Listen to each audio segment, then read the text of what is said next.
এক জায়গায় তিন বন্ধু মিলে আড্ডা মারছিল।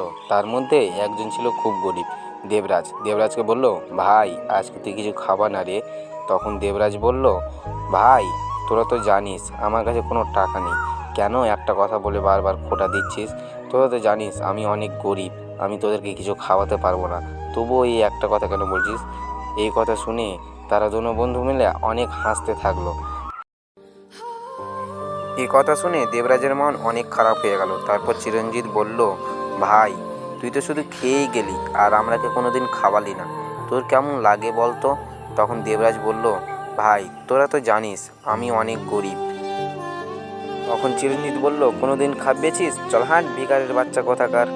তখন দেবরাজ বলল, ভাই ওই রকম বলিস না, আমার কাছে কোনো টাকা পয়সা নেই, তাছাড়া তো এরা আমার সব অবস্থা বুঝতে পারছিস। এই ব্যাপার নিয়ে তারা দু বন্ধু অনেক হাসাহাসি করতে লাগলো তাকে নিয়ে। তখন চিরঞ্জিত দেবরাজকে বলল, যেদিন খাবি সেদিন আমাদের সঙ্গে মিশবি ভিখারির বাচ্চা। দেবরাজ বলল, আজকে দেখি তোদেরকে কিছু খাওয়াতে পারি কিনা, চেষ্টা করে দেখবো।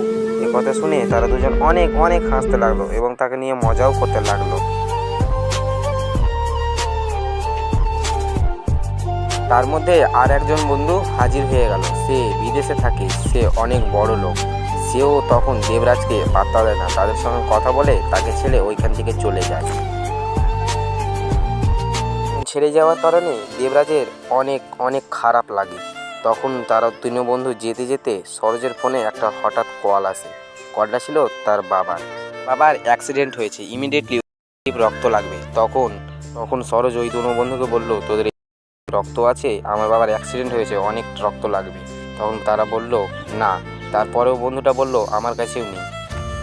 এই ব্যাপারটা দেবরাজ দূর থেকে দেখছিল। সে বুঝতে পারলো নিশ্চয়ই সরোজের কিছু হয়েছে। তার কাছে আসলো, এসে সরোজকে বলল, ভাই কি হয়েছে বল, আমি কি তোর জন্য সাহায্য করতে পারি? এতগুলো কথা বলা সত্ত্বেও দেবরাজকে সরোজ পাত্তা দেয় না। তখন সরোজ বলল, আমার বাবার অ্যাক্সিডেন্ট হয়েছে, রক্ত লাগবে, তোর কি আছে ও নেগেটিভ রক্ত? থাকলেও তো বলবি এখন নেই। তখন দেবরাজ বলল, হ্যাঁ আমার আছে ও নেগেটিভ রক্ত, চল হাঁট, তোর বাবাকে আমি রক্ত দেব। এ কথা শুনে সরোজের অনেক মন খারাপ হয়ে গেল। সে বলল, ভাই আমি তোর সঙ্গে অনেক খারাপ ব্যবহার করেছি, আমাকে ক্ষমা করে দে প্লিজ।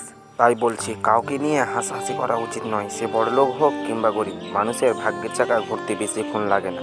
ভিডিওটি ভালো লাগলে একটি লাইক করে চ্যানেলটাকে ফলো করো প্লিজ।